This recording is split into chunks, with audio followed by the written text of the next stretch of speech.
ten moment, keď si ideš sadnúť a vlastne nemáš na čo. My sme to presne vyriešili.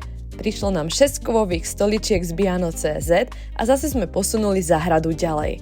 A úprimne, tie stoličky. To je krása, to si zaslúži trošku radosného tančeku, nie? My sme totiž od jara do jesene furt na záhrade. Makáme, pracujeme, pozývame ľudí, náš vonkajší domov.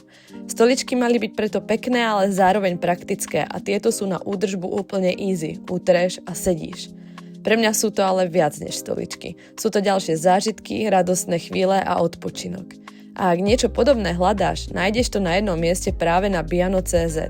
Vyfiltruješ, porovnáš. A toto sú ďalšie veci na mojom wishliste.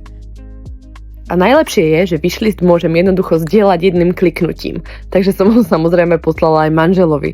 A podľa jeho reakcie z ďalšieho projektu úplne nadšený. Tak, čo to bude na budúce?